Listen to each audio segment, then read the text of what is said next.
Ô, Daniel.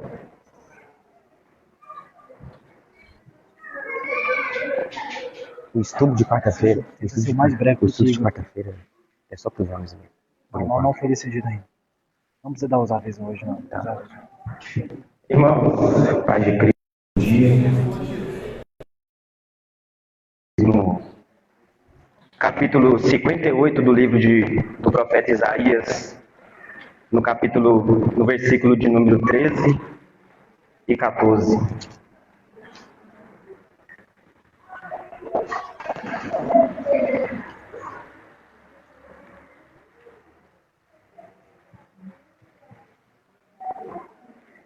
Quem puder ficar sobre seus pés.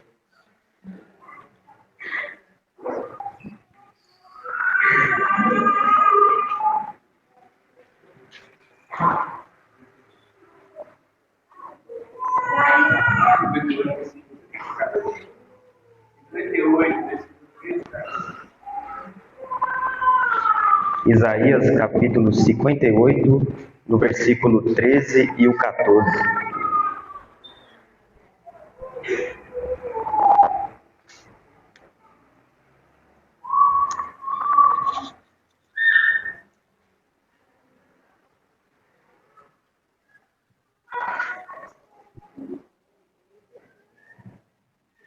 Vamos à leitura. Diz assim a palavra de Deus.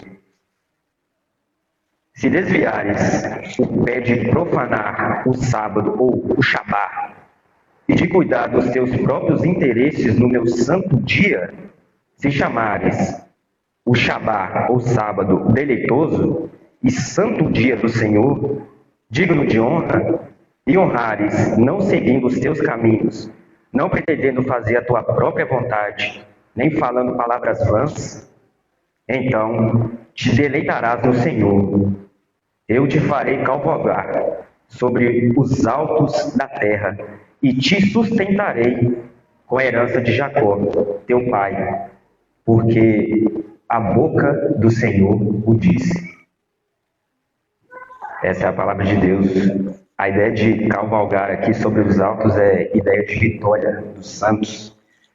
Se nós deixarmos de fazer as nossas vontades para fazer a vontade de Deus, que é boa, perfeita e agradável, cumprindo o nosso papel principal, que é adorar a Deus,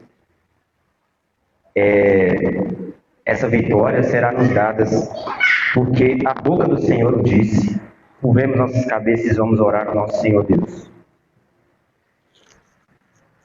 Santíssimo Deus, Pai de misericórdia, Santo, Santo, Santo é o teu nome. Deus, eu venho clamar ao Senhor neste momento, para que a tua graça, ó Deus, esteja sobre todos nós, e que a tua misericórdia, ó Deus, continue sobre as nossas vidas,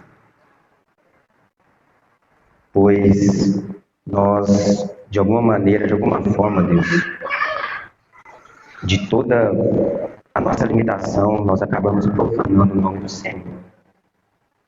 Nos ajude, Deus, a deleitar no Senhor, principalmente, ó Deus, nesse dia, que nós sabemos, ó Pai, que o Senhor ordenou, Deus, para nós, que nós guardássemos, ó Deus, o dia do descanso. E que nós venhamos, ó Deus, nesse dia, deleitar nele, ó Deus, para que o Senhor nos alcance com a vitória, ó Deus, sobre os santos dos santos dos santos, ó Deus. Que os seus eleitos sejam alcançados com a tua graça. Deus, as nossas semanas, ó Deus, já se passou. Se o Senhor permitir, mais uma virá. Mas não é sobre aquilo que se passou, como foi. Nós queremos hoje que o Senhor nos coloque, ó Deus, inclinado para a tua vontade. Que a tua graça, ó Deus, venha estar sobre nós. Que o Senhor possa receber, Senhor Deus, a nossa sincera adoração. Tira, ó Deus, de dentro de nós todas as nossas vontades, ó Pai.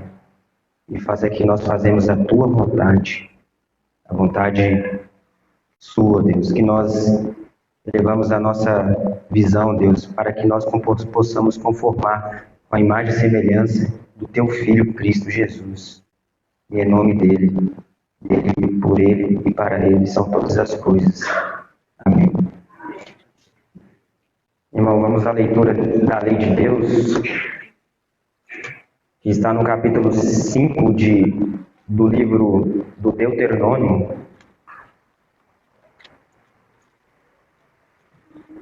Do versículo 6 ao 21.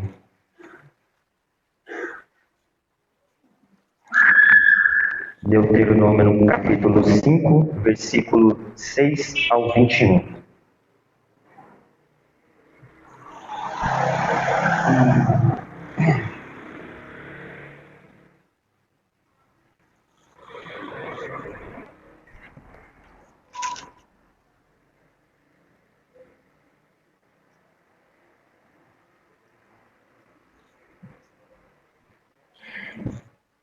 Eu sou o Senhor teu Deus, que te tirei da terra do Egito, da casa da servidão. Não terás outros deuses diante de mim. Não farás para ti imagem de escultura, nem semelhança alguma do que há em cima no céu, nem embaixo da terra, nem nas águas debaixo da terra. Não as adorarás, nem lhes dará culto, porque eu sou o Senhor teu Deus. Sou Deus zeloso, que visito a iniquidade dos pais nos filhos até terceira e quarta geração daqueles que me aborrecem. E faço misericórdia até 1000 gerações daqueles que amam e guardam os meus mandamentos. Não tomarás o nome do Senhor teu Deus em vão, porque o Senhor não terá por inocente o que tomar o seu nome em vão. Guarda o dia de sábado para o santificar, como te ordenou, Senhor teu Deus. Perdão, irmãos. 6 dias trabalharás e farás toda a tua obra, mas o 7º dia é o sábado do Senhor, teu Deus. Não farás nenhum trabalho, nem tu, nem teu filho, nem a tua filha, nem teu servo, nem a tua serva, nem o teu boi, nem o teu jumento, nem animal algum teu, nem o estrangeiro das portas para dentro, para que o teu servo e a tua serva descansem como tu. Porque te lembrarás que fosse servo na terra do Egito, e que o Senhor, teu Deus, te tirou dali com mão poderosa e braço estendido. Pelo que o Senhor, teu Deus, te ordenou que guardasse o dia de sábado. Honra teu pai e tua mãe, como o Senhor, teu Deus, te ordenou, para que se prolongue os teus dias e para que te vá bem na terra que o Senhor, teu Deus, te dá. Não matarás, não adulterarás, não furtarás, não dirás falso testemunho contra o teu próximo. Não cobiçarás a mulher do teu próximo, não desejarás a casa do teu próximo, nem o seu campo, nem o seu servo, nem a sua serva, nem o seu boi, nem o seu jumento, nem coisa alguma do teu próximo. Assim diz a palavra de Deus. Essa manhã é um momento oportuno para que nós venhamos a chegarmos a Deus para nos arrepender, porque lendo essas santíssimas palavras, nós vamos contra elas em algum momento. Nós vamos curvar as nossas cabeças, nossos corações, apresentar diante de Deus o coração contrito e quebrantado, e que Ele nos ajude a sermos filhos obedientes à sua lei.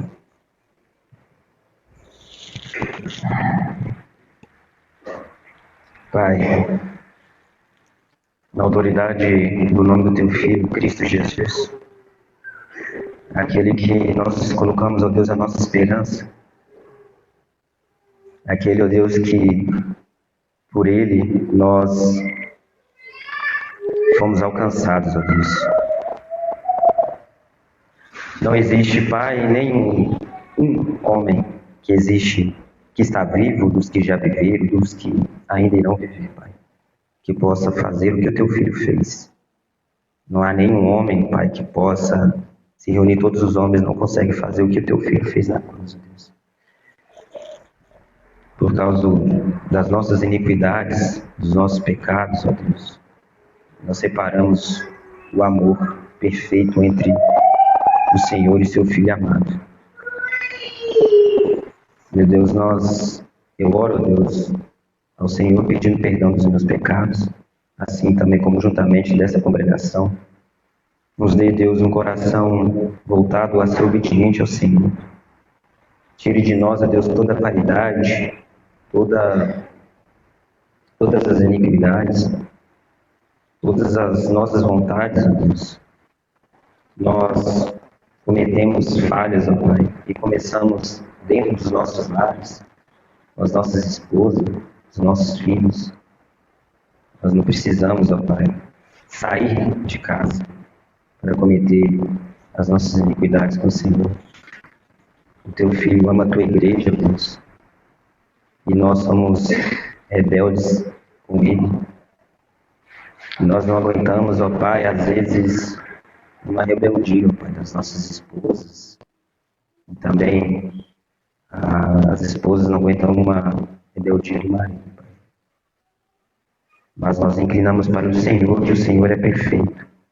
E a tua graça, ó Deus, que possa nos capacitar para que nós olhamos para os seus mandamentos em observância, para que nós possamos, ó Deus, exercer, viver aquilo, ó Deus, que nós não estamos vivendo muitas das vezes. Ó Pai. Perdoa os nossos pecados, ó Pai, tem misericórdia de nós. Nós não queremos, ó Deus, transgredir a tua lei, porque transgredir a tua lei, ó Pai, envolve a tua ira, ó Deus. Ó Pai, homem nenhum neste mundo poderia aguentar, ó Deus, o que o teu Filho aguentou.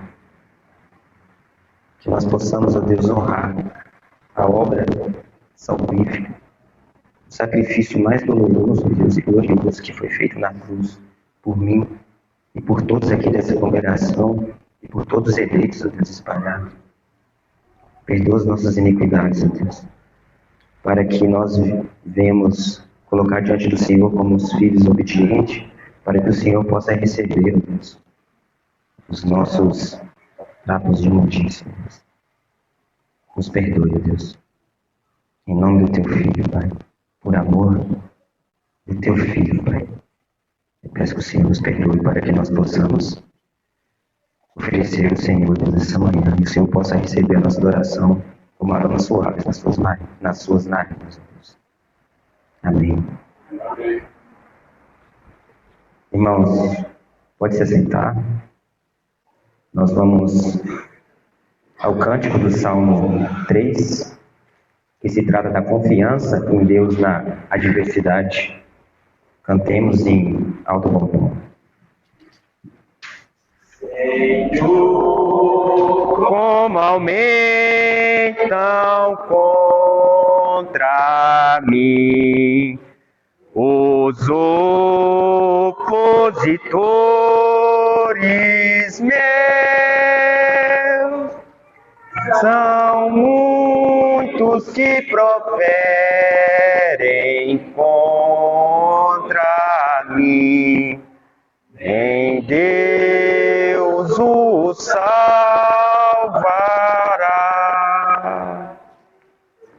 Tu és minha glória, escudo meu. Exaltas o servo teu.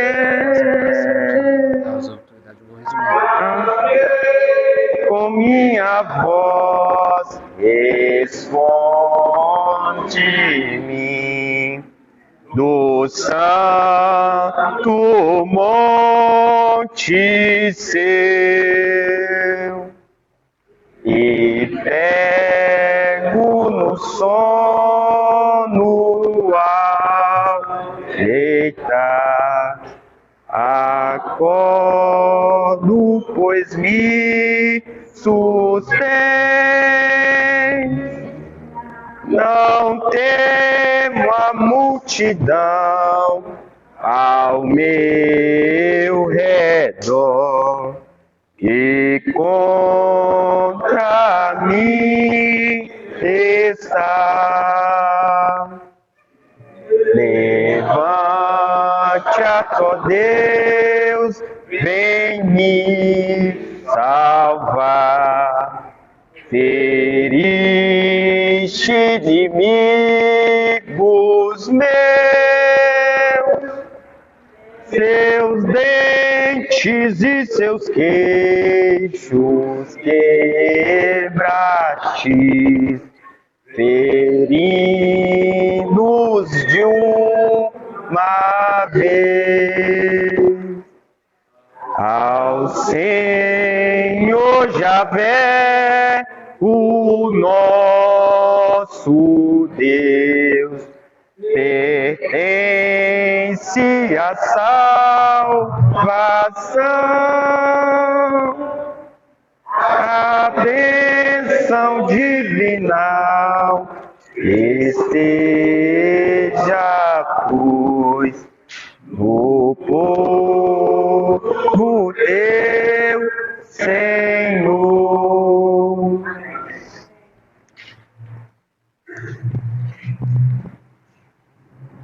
Amém. Vamos à leitura pública do Antigo Testamento, Gênesis capítulo 45.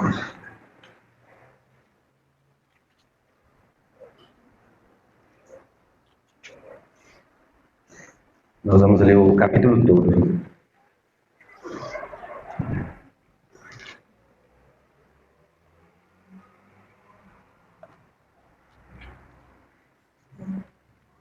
Diz assim: Então José, não se podendo conter diante de todos os que estavam com ele, bradou: Fazei sair a todos da minha presença.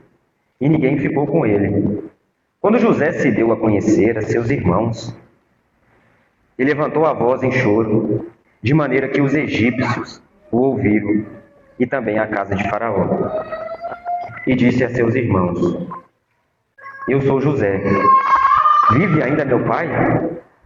E seus irmãos não lhe puderam responder, porque ficaram atemorizados perante ele. Disse José aos seus irmãos: Agora chegai-vos a mim. E chegai-vos. Então disse: Eu sou José, vosso irmão, a quem vendestes para o Egito. Agora, pois, não vos entristeçais, nem vos irriteis contra vós mesmos, por me haveres vendido para aqui. Porque para a conservação da minha vida, Deus me enviou adiante de vós. Porque já houve dois anos de fome na terra, e ainda restam 5 anos, em que não haverá lavoura nem colheita. Deus me enviou adiante de vós para conservar a vossa sucessão na terra e para vos preservar a vida por um grande livramento. Assim, não foste vós que me enviaste para cá, e sim Deus, que me pôs por pai de Faraó, e senhor de toda a sua casa, e como governador em toda a terra do Egito. Apressai-vos, subi a meu pai e dizei-lhe: Assim manda dizer teu filho José. Deus me pôs por senhor em toda a terra do Egito. Desce a mim, não te demores. Habitarás na terra de Gozém, e estará perto de mim, tu, teus filhos, os filhos de teus filhos, e teus rebanhos, teu gado, e tudo quanto tens.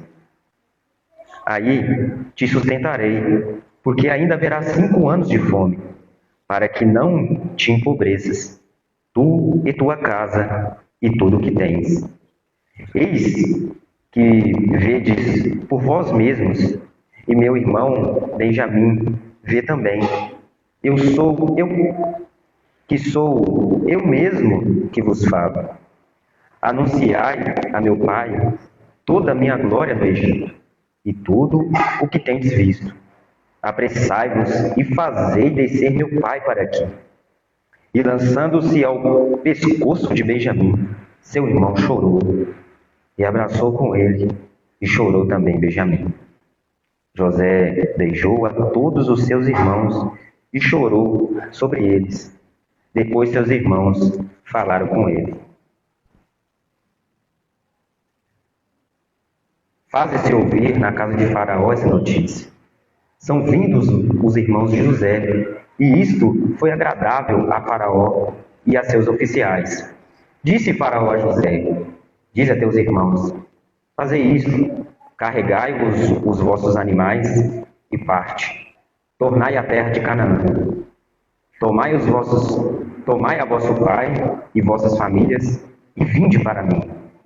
Dar-vos-ei o melhor da terra do Egito, e comereis a fartura da terra. Ordena-lhes também: fazei isto, levai da terra do Egito carros para vossos filhinhos e para as vossas mulheres. Trazei vosso pai e vinde. Não vos preocupeis com coisa alguma dos vossos afazeres, porque o melhor de toda a terra do Egito será vosso. E os filhos de Israel fizeram assim. José lhes deu carros, conforme o mandado de Faraó. Também lhes deu provisão para o caminho. A cada um de todos ele deu vestes festivais. Mas a Benjamim deu 300 moedas de prata, 5 vestes festivais. Também enviou a seu pai 10 jumentos carregados do melhor do Egito, e 10 jumentos carregados de cereais, e pão e provisão para o seu pai para o caminho. E despediu seus irmãos. Ao partirem, disse-lhes: não contendais pelo caminho. Então subiram do Egito e vieram à terra de Canaã, a Jacó seu pai. E lhe disseram: José ainda vive e é governador de toda a terra do Egito. Com isto, o coração lhe ficou como sem palpitar, porque não lhes deu crédito. Porém, havendo-lhes eles contado todas as palavras que José lhes falara, e vendo Jacó, seu pai, os carros que José enviara para levá-lo, reviveu-lhe-se o espírito. E disse-lhe Israel: basta, ainda vive meu filho José, irei e o verei antes que eu morra. Irmãos, a palavra de Deus nos ordena a fazer oração às nossas autoridades públicas, instituídas por toda a nossa nação. Eu gostaria de pedir ao nosso irmão Daniel Carvalho que dirigisse essa oração para nós, em nome de Jesus. Irmãos, eu vou estar fazendo uma oração, mas toda a igreja também, como sua cabeça, vamos orar, todos os magistrados, as autoridades que Deus constituiu em nosso país. Oremos. Santíssimo Deus, Deus grande, Deus excelso, Deus triunfo, Deus santo, tripamente santo. Pai, uma ordenança do Senhor orar pela autoridade, pelos magistrados, que o Senhor constituiu. Tanto o magistrado perverso como o bom está no seu pleno controle, Pai. Tudo é o Senhor que ordena, tudo é o Senhor que faz. Deus, primeiramente oramos pelo presidente atual da República do nosso país, Luiz Inácio Lula da Silva. Ó Deus, ajude esse homem a governar a nossa nação, converte esse homem. Ajude, Deus, também o Supremo Tribunal Federal, o STF, juntamente com os poderes, o administrativo, o judiciário, o legislativo, toda aquela Câmara do Pai, de deputados, de governadores, de senadores, todos eles, ó Deus, que fazem o governo da parte política do nosso país, juntamente com os prefeitos de cada cidade, os vereadores da Câmara de Vereadores, todos esses pais que governam na parte política da nossa nação. Ó Deus, vai a corrupção do nosso país, clamamos por isso, levante homens, mulheres piedosas e cumpre verdadeiramente as nossas cidades, nos bairros do país, Pai. Deus, tenha misericórdia de nós. Deus, oramos também pelos três poderes, na parte da segurança, que é a Marinha, o Exército e a Aeronáutica, juntamente com todos aqueles que fazem segurança no nosso país, a Polícia Rodoviária Federal, a Polícia Federal, a Polícia Militar, a Polícia Civil, a Guarda Civil Municipal, todos os seguranças, todos os policiais penais, todos aqueles, Pai, que fazem a parte da segurança do nosso país, das nossas nações, da nossa cidade. Meu Deus, ajude esses homens, ajude essas mulheres, Pai, a proteger nosso país, as nossas casas. Meu Deus, envie com a saúde para esses homens e essas mulheres, ajude eles, Pai. Que o bandido receba a culpa devida, que o bandido venha receber a punição, Pai, que venha estar atrás das grades, pagando as suas atitudes, Pai. Faz esses homens e essas mulheres vitoriosos, protegidos para suas casas, para suas esposas, para suas mães, pais. Proteja esses homens, Pai. Proteja essas mulheres. Ajude esses homens, Pai. Eu vou também aqui pela autoridade medicinal, todo esse envolvido na parte medicinal, Pai, da nossa nação. Ó Deus, ajude esses homens, essas mulheres, os médicos, os psicólogos, os enfermeiros, os técnicos de enfermagem, os farmacêuticos, Pai, as farmácias abertas possam nos ajudar. Ó Deus, os clínicos, as doleiras que ajudam no parto, todos os pediatras, todos esses países que envolvem, cuidam da parte da nossa saúde, Pai. Ó Deus, clamamos, suplicamos por essas pessoas, protege essas pessoas, ajude essas pessoas, Pai, dá saúde, dá força a essas pessoas, para que eles possam cuidar dos nossos.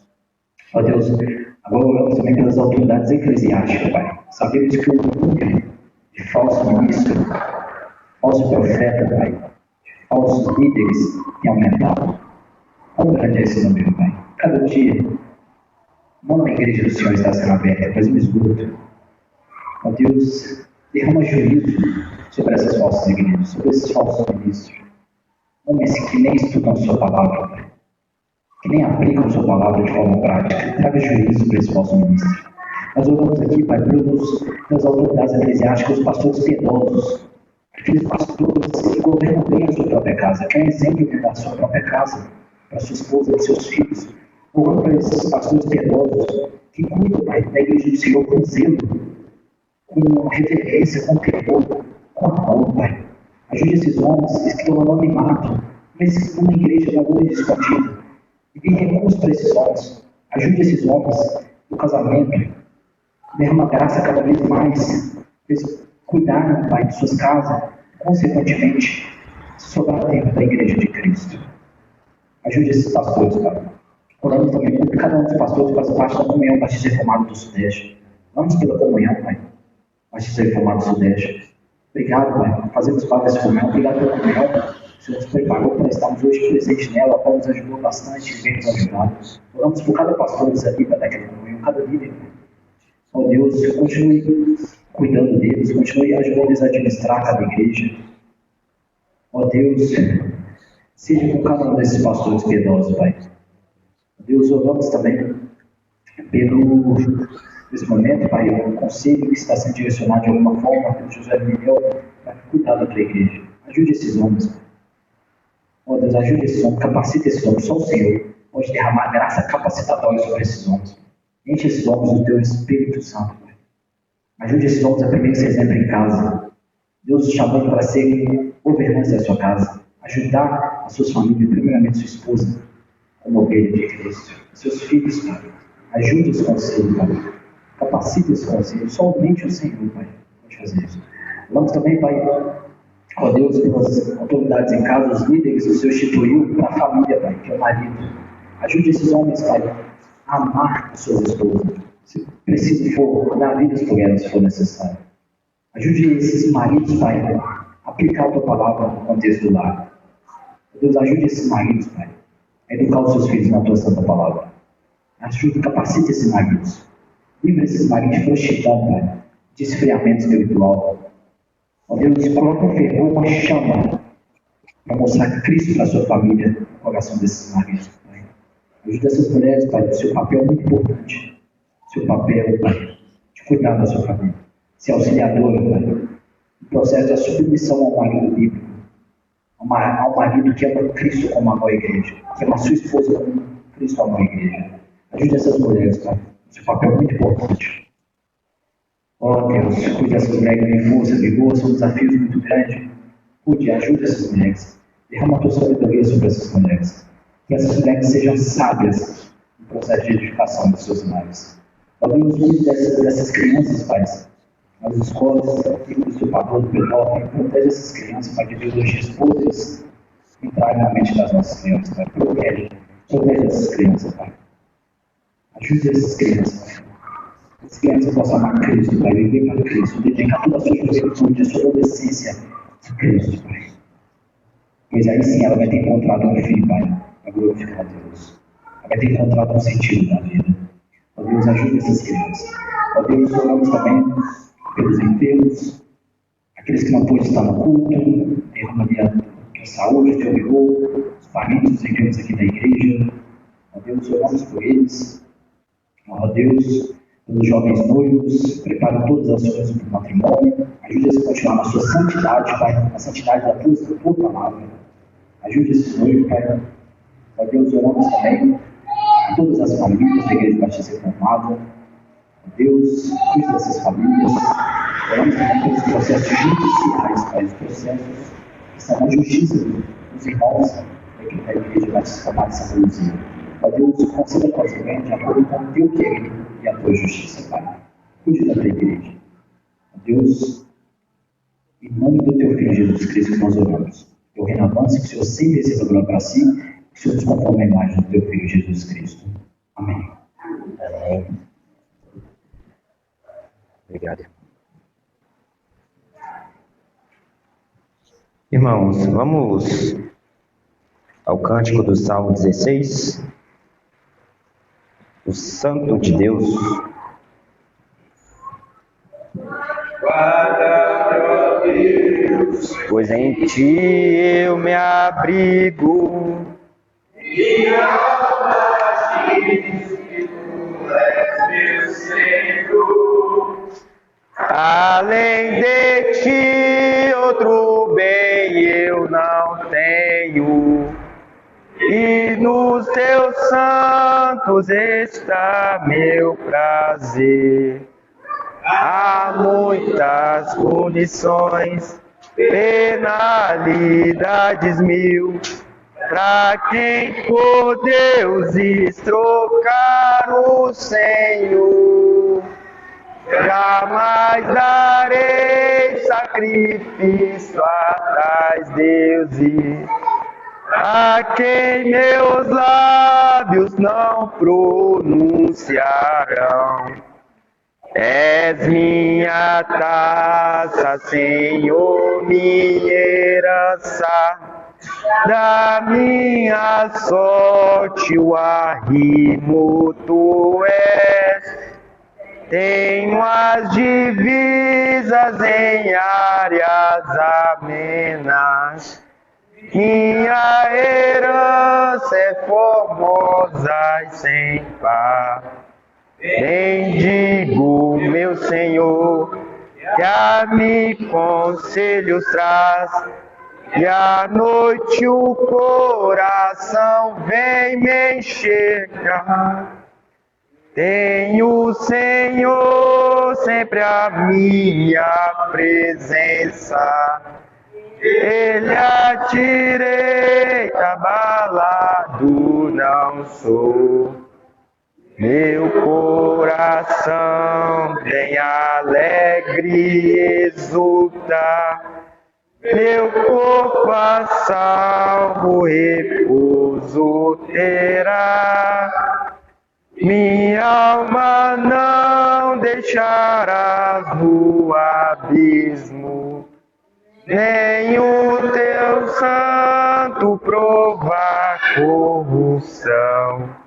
Tu me farás saber por onde devo andar, sim, o caminho da vida enxergar. Há pleno gozo na tua presença, em tua destra as delícias sem fim. Amém. Irmão, nesse momento agora, nós vamos ofertar o nosso Santíssimo Deus. Os irmãos sintam à vontade. Já foi dito que esse é um momento de adoração, por isso os irmãos podem ficar à vontade. Amém. Amém.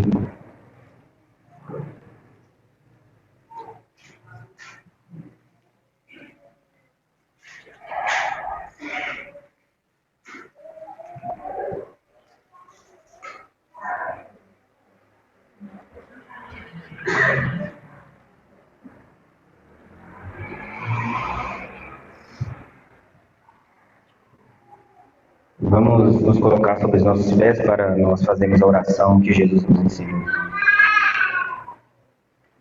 Quem puder.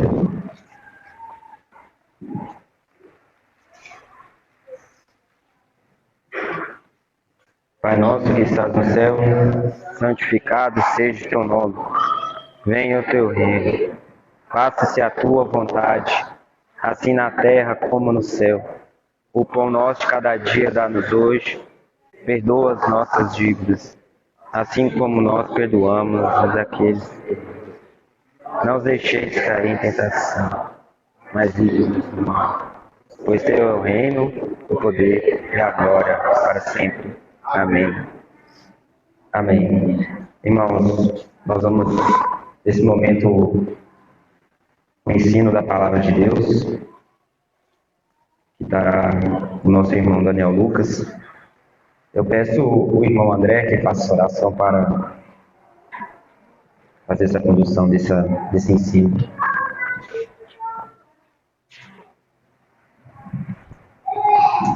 Começou, Tiago.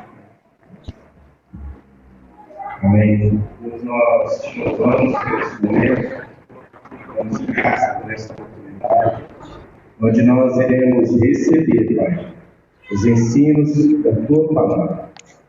Ensino esse que virá de encontro ao nosso coração, que o Teu Santo Espírito ilumine a nossa mente, o nosso coração, para que possamos compreender.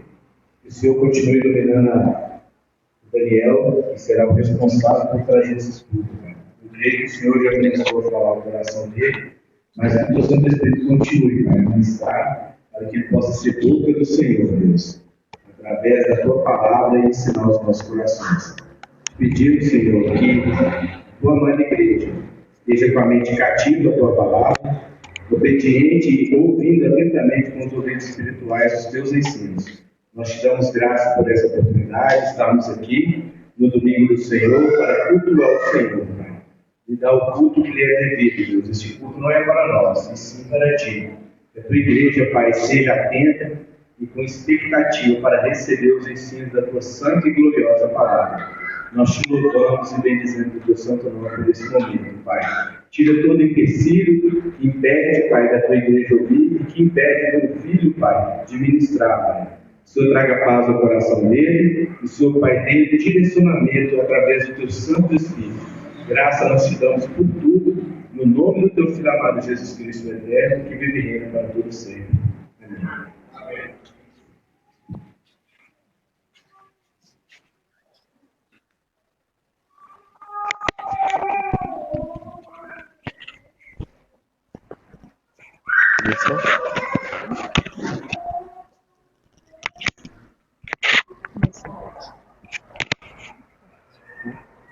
Irmãos, bom dia, a paz, Cristo.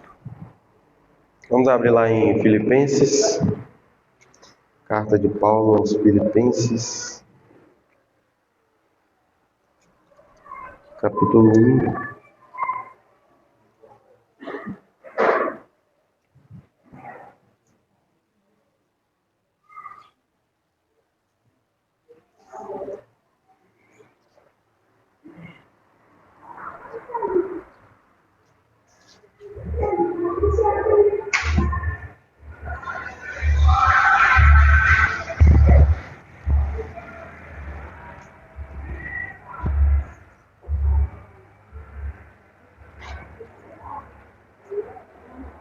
Filipenses, capítulo 1, versículo 1.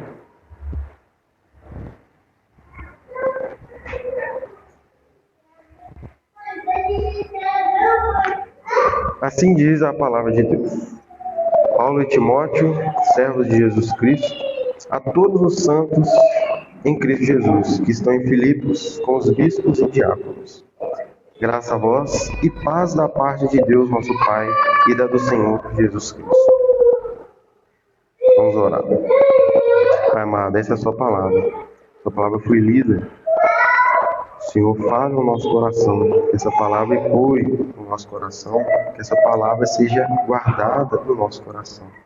Que o Espírito Santo nos auxilie, nos conceda graça, para que nós guardemos a tua palavra no nosso coração, para que nós não pequemos contra o Senhor.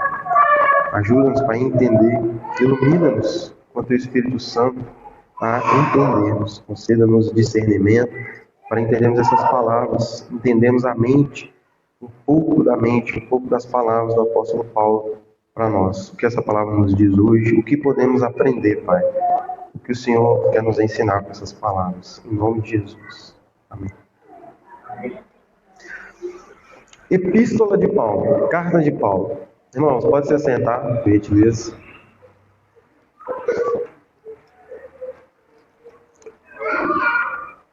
Uma carta. O que é uma carta?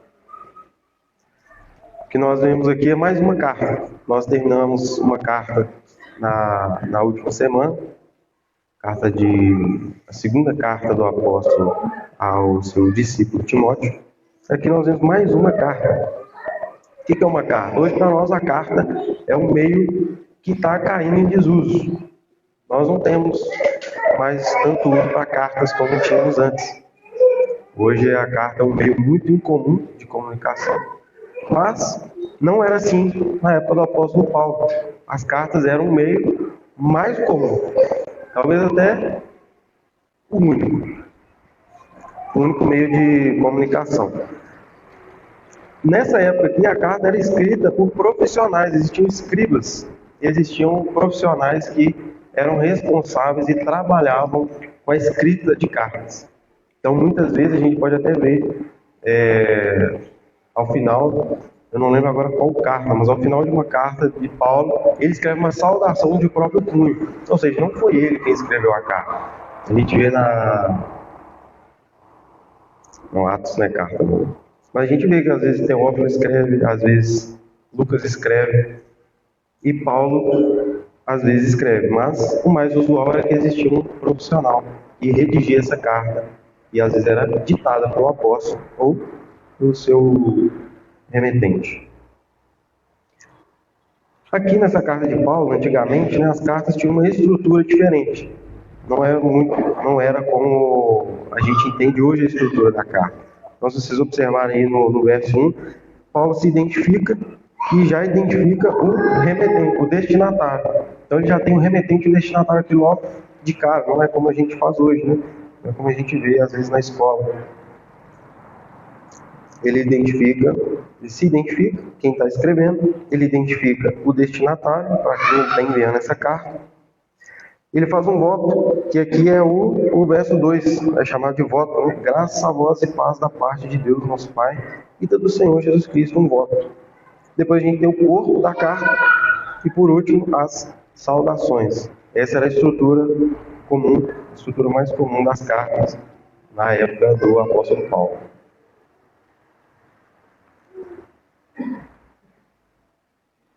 As cartas tinham o costume de ser escritas ou pergaminho ou em papiro.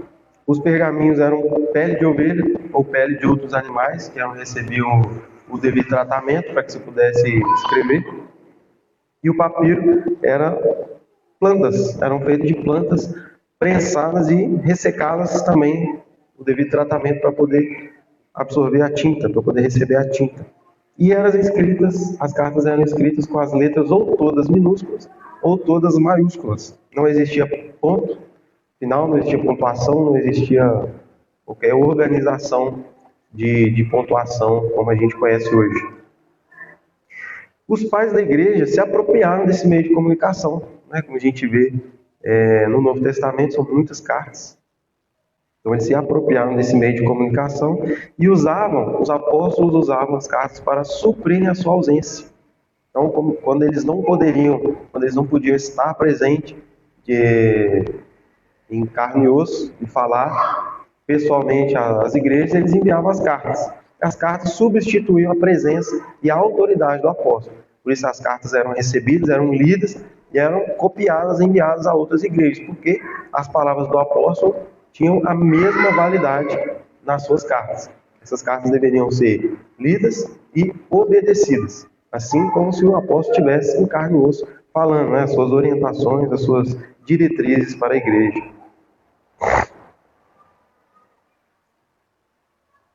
É um motivo também pelo qual a gente entende que nós não precisamos mais de apóstolos hoje, né? Nós temos a carta do apóstolo, não é necessário mais que o apóstolo esteja aqui em carne e osso para nos dar diretrizes, para nos ensinar as doutrinas, porque nós temos as suas cartas, né? Os cristãos reconheceram essa carta de Paulo e as outras como inspiradas por Deus. Por isso elas se encontram aqui no nosso cânon, na nossa Bíblia. E para vocês verem, para a gente ver a seriedade, a importância dessas cartas, como os apóstolos, como os pais da igreja se apropriaram desse meio, a gente vê que dos 27 livros do Novo Testamento, 21 são cartas. Tamanha importância das cartas para nós, tamanho uso das cartas naquela época. 13 são cartas de Paulo, uma carta tem autoria incerta, a de Hebreus, 3 cartas de João, 2 cartas de Pedro, uma de Tiago e uma de Judas, irmão de Jesus. Como surgiu a igreja de Filipos? Para a gente dar uns passos para trás, para a gente poder entender melhor essa carta, essa igreja que é o destinatário dessa carta, né? Na segunda viagem missionária de Paulo, a gente pode ler lá em Atos capítulo 16, quem tiver curiosidade de ler, não vou ler aqui porque o nosso tempo é curto, mas na segunda viagem missionária de Paulo, a gente até viu, né, algumas semanas atrás, a desavença do apóstolo Paulo com João Marcos. Paulo chama Barnabé para fazer uma visita às igrejas, acontece a desavença por causa de João Marcos, então Barnabé vai para um lado e Paulo vai para outro. Paulo vai em direção a Ásia, com Silas. Nesse meio tempo a gente vê que o apóstolo Paulo foi impedido pelo Espírito Santo e recebeu um novo direcionamento, uma visão para que ele se dirigisse à Macedônia, no Ocidente.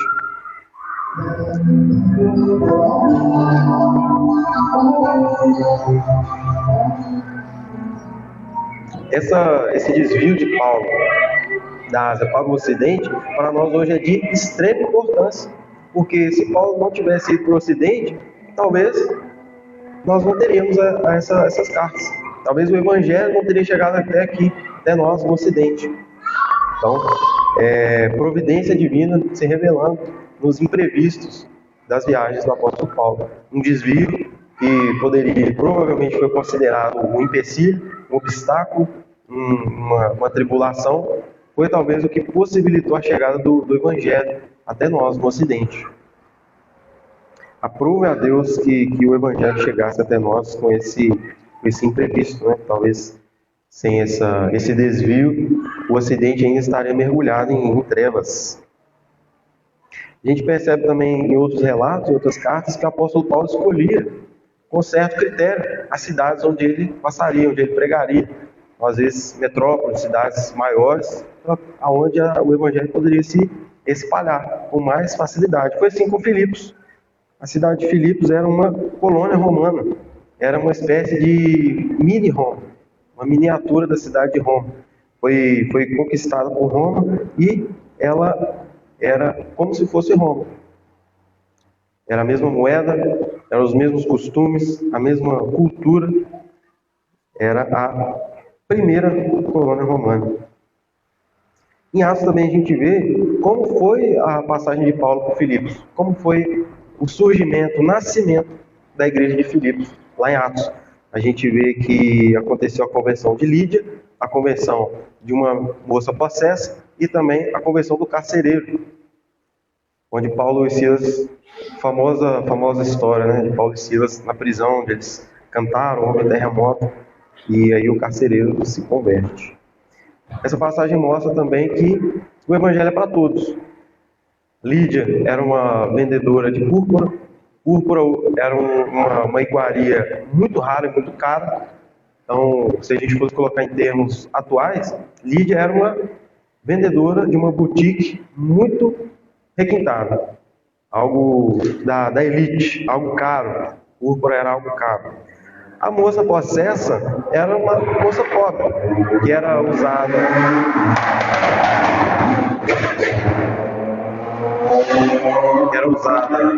para que outras pessoas lucrassem com as suas adivinhações, e o carcereiro, que em termos atuais seria um funcionário público.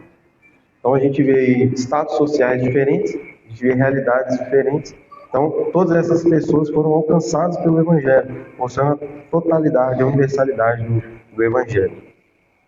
E Filipenses, enfim, a igreja dos Filipenses era uma igreja extremamente parceira do apóstolo Paulo. Era uma igreja que suportava Paulo e o apoiava nas suas viagens, enviando doações, enviando recursos. Então Paulo tem uma grande estima pela igreja de Filipos. A igreja de Filipos se mostrava muito solícita, muito parceira, muito presente nas viagens de Paulo com os seus recursos.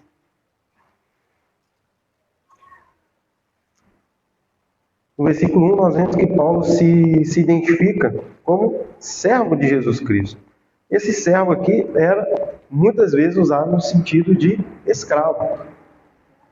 O termo pejorativo. Existiam dois usos comuns. Primeiro, o uso greco-romano, que era um termo pejorativo, era o escravo romano. Alguém que não tinha direito à própria vida, pertencia a outra pessoa e estava a serviço dessa outra pessoa, sem ter o direito à sua própria vida, mas outro tinha esse direito. E Paulo usa essa palavra servo. Ele não detém os direitos da sua própria vida, Cristo detém. Ele se coloca como servo, como escravo de Cristo. E um outro uso, geralmente do hebraico, também era comum se referir ao servo como homem de Deus. A gente vê Moisés se referir ao servo de Deus, a gente vê outros usos, outras vezes esse chamamento. Então, Paulo provavelmente estava usando esses dois modos, como escravo e como o homem de Deus. Ele apresenta também Timóteo na saudação.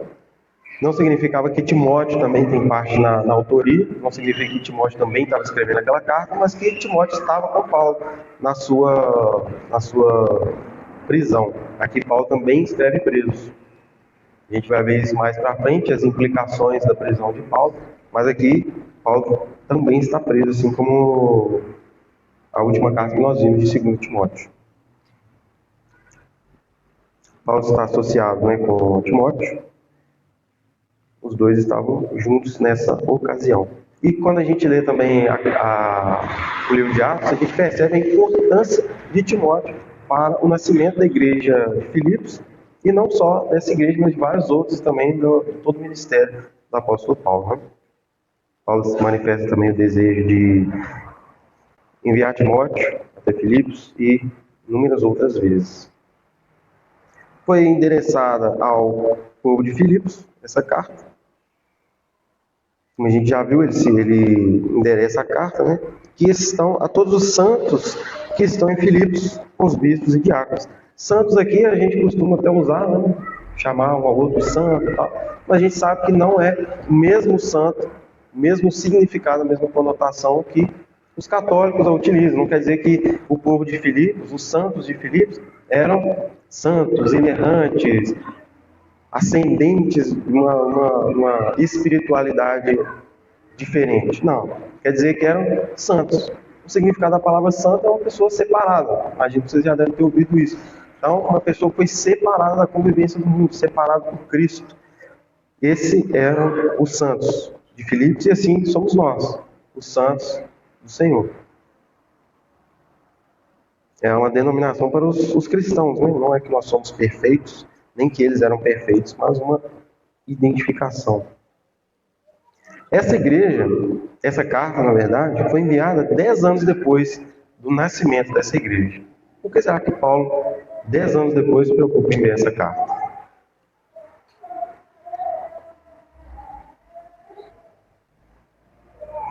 Devido ao contexto do apóstolo Paulo, o contexto da igreja, Paulo parece ver uma necessidade.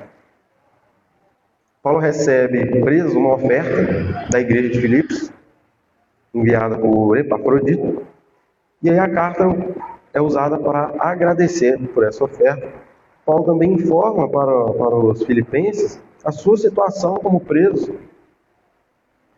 e também o seu estado. Ele diz que está bem, como a gente verá mais à frente, e também informa os seus planos à igreja, de enviar Timóteo. Também tem planos de sair da prisão e, quando sair, continuar o seu ministério, suas missões. E ele se refere também aos bispos e diáconos. E já viu isso na carta aos Efésios, já viu isso outras vezes.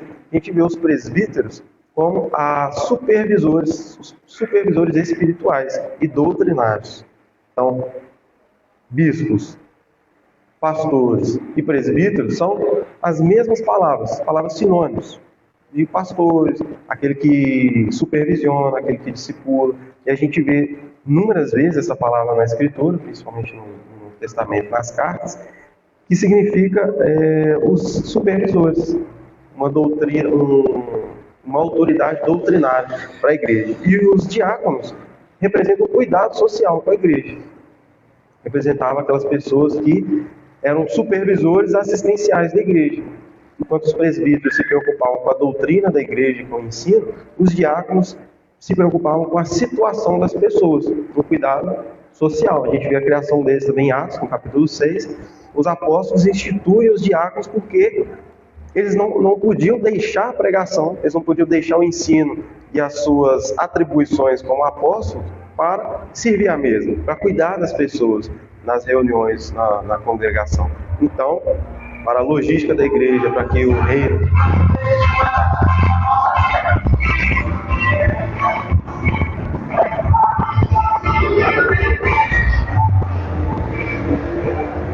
reino pudesse avançar, para que a vida da igreja continuasse a correr bem, os diáconos são levantados. No versículo 2, ele cumprimenta aí com o que é chamado de Shalom hebraico, graça e paz. Graça a vós e paz da parte de Deus, nosso Pai, e da do Senhor Jesus Cristo. Um modo de cumprimento cristão para cristão, um modo de identificação e de cumprimento. Ao falar de Deus e de Jesus, o Pai e do Senhor Jesus, Paulo já quase doutrinariamente identifica a igualdade das pessoas da divindade. Então, Deus nosso Pai e do Senhor Jesus Cristo. Identifica a igualdade nas pessoas da divindade. Também manifesta que há mais de uma pessoa contribuindo para o que a gente acredita sobre a Trindade e que não há diferença entre elas. Os dois são iguais em divindade. Então, irmãos, já caminhando ao final, para a gente não se delongar, nós já começamos com um pouco de atraso. O que a gente pode perceber, o que a gente pode aprender só com esses dois versos, só com esse contexto, essa introdução à carta de Filipenses? A gente consegue perceber aqui com muita clareza a providência divina, com a prisão de Paulo, com o estado, a situação em que ele se encontra, o estado da igreja de Filipos. A gente vê com muita clareza a providência divina, como a providência se revela, como a providência se desenrola. Por quê? Nós falamos da carta, logo menos. Essa carta, assim como a gente entende hoje, assim como a gente vê hoje, cartas são escritas manualmente.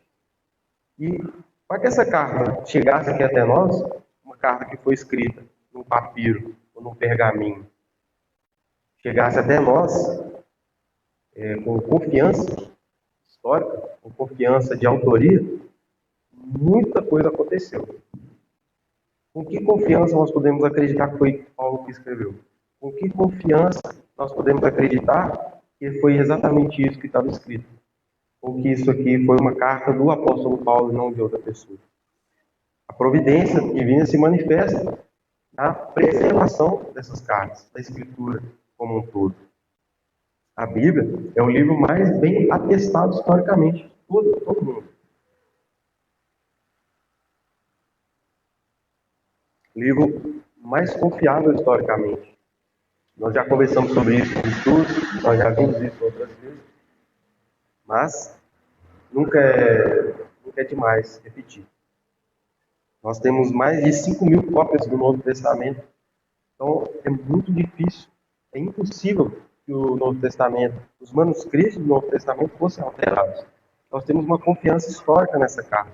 Nós podemos acreditar com muita confiança pela providência, por como as coisas se desenrolaram, que essa carta foi escrita pelo apóstolo Paulo e que esses dizeres são os exatos dizeres que Paulo escreveu. A providência preservou essa carta e todas as outras no passar dos séculos, no passar de todo esse tempo. Cópia após cópia, a palavra de Deus foi preservada para que ela chegasse até nós, até na nossa mão. E o que temos aqui em mãos é exatamente o que o Senhor quis que chegasse até nós. Exatamente o que o Senhor pretendia eram essas palavras. Nós confiamos que a providência e o desejo do Senhor, nos seus decretos, essas palavras foram escritas por Paulo e essas palavras foram perfeitamente preservadas para que chegasse até nós. Para que nós possamos lê-la, nós possamos destrinchá-la, estudá-la, como nós fazemos, e extrair todos os conhecimentos, todas as aplicações que nós pudermos. Nada se perdeu, nada foi tirado, nada foi acrescentado, nada foi adulterado. E lembremos desse privilégio ao pegarmos na nossa Bíblia.